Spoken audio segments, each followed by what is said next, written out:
Oh, hello. I didn't see you there. I assume you've come to learn about masks in theater in other cultures. Well, let me begin.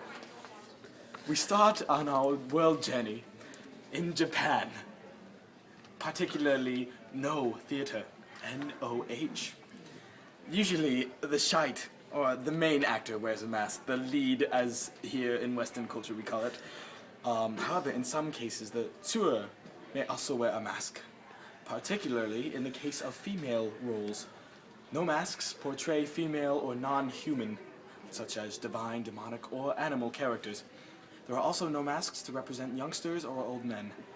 The side player, the waki, wears no mask either. So some people don't wear masks.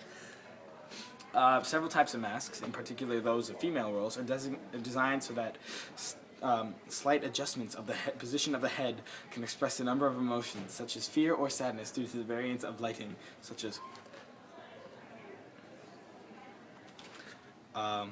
These characters are not frequently called to change emotional expression, though, because they can't.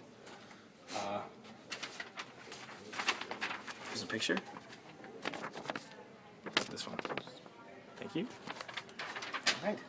Next, we go to Italy, and the Commedia dell'arte. It's all about masks in Commedia dell'arte. It began in Italy in the 16th century, and it's based on sketches or scenarios, so not necessarily complete plays. It means the comedy of craft. It is shortened from a really long Italian thing, which means the comedy of the very creative ability of improvisation. So they were like the first improv troops, and they traveled around all over the place. It's really cool. This is to distinct. Oh my God. Okay, I'm sorry. I lost my place. So usually a certain mask would represent a certain character, and the characters were. It was kind of like a TV show almost, where the characters were frequently shown in different scenarios and different situations. There's a mask, Commedia dell'arte. They were often just half the face with a long nose or something like that. Next, we go to West Africa. The masks were not necessarily, because there isn't a whole lot of theater in Africa. So it was used mostly in religious and cultural, those kind of things, like in ceremonies and whatnot. They would use artistic movements, or they inspired artistic movements such as Cubism, Fauvism, and Expressionism. And they took inspiration from the vast and diverse heritage of African masks. So it's a big deal, and it's not necessarily theater, but I wanted to include it anyway because they've influenced masks all over the place, and they're really important to culture today. Here's a picture of what a West African mask might look like. How long are we running, Jack? 3 minutes. Okay, good. The Chinese opera. Next we go to China. All right, so it was all about color in the Chinese opera. For instance, gold and silver colors were usually meant for like gods and spirit characters. The main color in a facial makeup symbolizes the disposition of the character. So for instance, red, probably angry or something like that.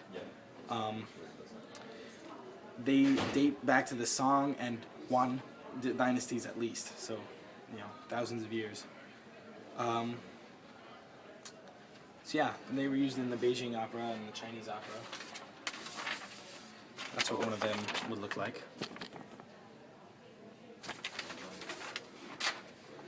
Next, we're going to Egypt, so we're going back to Africa.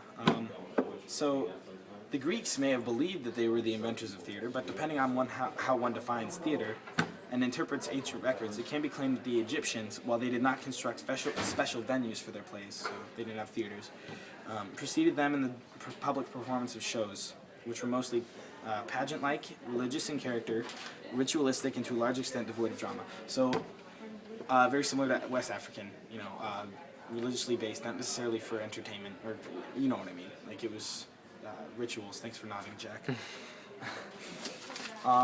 So that's an Egyptian mask, used in burials often too.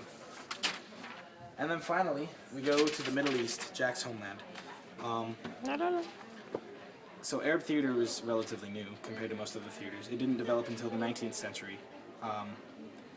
So but they have dramatic traditions. So instead of theater, they would have puppetry, storytelling, and tazaya, a type of religious passion play performed by Shia communities. So, for a variety of reasons, including censorship, theater has become an especially popular art form in Arab countries.